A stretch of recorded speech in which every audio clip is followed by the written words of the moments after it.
उत्तर प्रदेश में 69,000 शिक्षकों की भर्ती के मामले में सुप्रीम कोर्ट में एक नया मोड़ आया है, जिसमें 6,800 ऐसे रिजर्व में जिन शिक्षकों को, जिन अभ्यर्थियों को रखा गया था, उनकी तरफ से कोर्ट को ये कहा गया कि अगर हमें भर्ती मिल जाती है तो हम अपना मुकदमा वापस लेने को तैयार हैं। कोर्ट ने उत्तर प्रदेश सरकार की ओर देखा। सरकार ने भी ये कहा कि वो सैद्धांतिक रूप से तो इस पर सहमत हैं, लेकिन उन्हें सरकार से एक इंस्ट्रक्शन लेना होगा और इंस्ट्रक्शन लेने के बाद फिर वो कोर्ट को इस बारे में सूचित करेंगे। तो यानी रास्ता धीरे धीरे साफ होता नजर आ रहा है। यानी 69,000 शिक्षकों की भर्ती के मामले में जो हाथी निकल गया, पूंछ रह गई थी, अब लगता है कि वो पूंछ भी निकल जाएगी। हमारे साथ राकेश मिश्रा जी हैं, अभ्यर्थियों की ओर से पैरवी कर रहे हैं सुप्रीम कोर्ट में। बताइए। ये मैटर पार्ट हर्ड हो गया था और आज आगे की सुनवाई होनी थी। इसी दौरान रिस्पोंडेंट साइड से, जो रिजर्व कैटेगरी के कैंडिडेट हैं, उनकी साइड से ये ऑफर आया सीनियर एडवोकेट मनीष गोस्वामी की तरफ से कि अगर हमारे 6800 लोग को समाहित कर ले तो इस मैटर को हम ख़त्म करते हैं। तो इससे पिटिशनर साइड हम भी तैयार हुए। विकास सिंह सर ने तुरंत कहा कि इस यूपी में इसी तरह और भी मैटर्स में हो रहा है और इसमें तो सरकार ने खुद ही लिस्ट निकाली थी 6800 रिजर्व कैटेगरी कैंडिडेट्स की।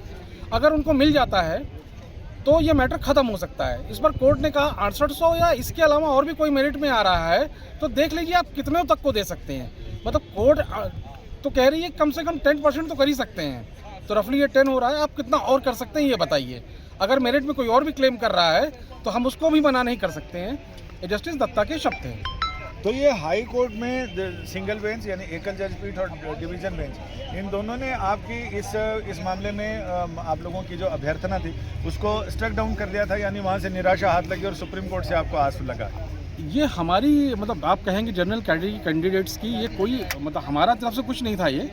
ये था सरकार के ऊपर आरोप लगा कि उसने रिजर्वेशन को गलत तरीके से लगाया और सरकार ने एक स्टेज में माना भी सिंगल बेंच में।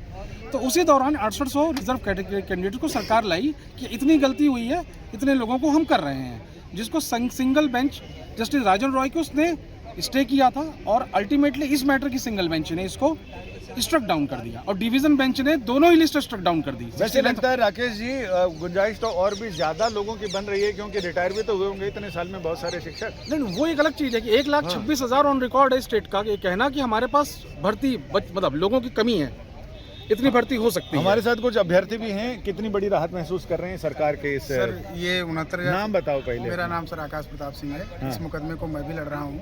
हाँ। अपने सामान्य वर्ग की अपनी नौकरी बचाने के लिए। हाँ। सर ये मुकदमा ऐसा हुआ कि सर पहली, दूसरी, तीसरी चयन सूची बनने के बाद, जैसे पहली चयन सूची बनी, मैं भी नई नौकरी पाया था तो लगा चलो ठीक है अगली बार नंबर आएगा। 2-3 चयन सूचियाँ बनी, फिर उसके बाद हम तीसरी चयन सूची के बाद कुछ लोगों ने नियुक्ति में जो है अपना स्थान नहीं बना पाया और जब स्थान नहीं बना पाया तो उन्होंने मुकदमा किया। मुकदमे में इस तरीके की स्थिति आई कि जो हमको अवैध का बताया जा रहा है कि जो चयनित अभ्यर्थियों गलत तरीके से चयनित जो है वो गलत है, अवैध है, जबकि मेरे नंबर 122, 125 और 117 बिना किसी प्रकार का हमने आरक्षण नहीं लिया। चयन सूची सरकार ने बनाई, उसमें हम चयन सूची में अपना स्थान रखते हैं।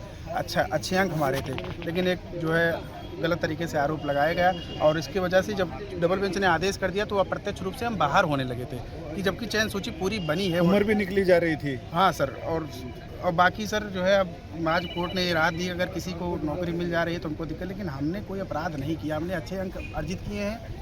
यानी ऐसे ही हजारों अभ्यर्थी हैं जिनको लग रहा है कि अब इस जख्म का परमानेंट मरहम मिल गया है, क्योंकि ये सियासत इन शिक्षकों के जख्म भरने ही नहीं देती। जहां भरने पे आता था तो मक्खी बैठ जाती थी, अब कोर्ट ने वो मक्खी भी हटा दी और मरहम भी लगा दिया और पट्टी भी कर दी। संजय शर्मा, दिल्ली, आज तक।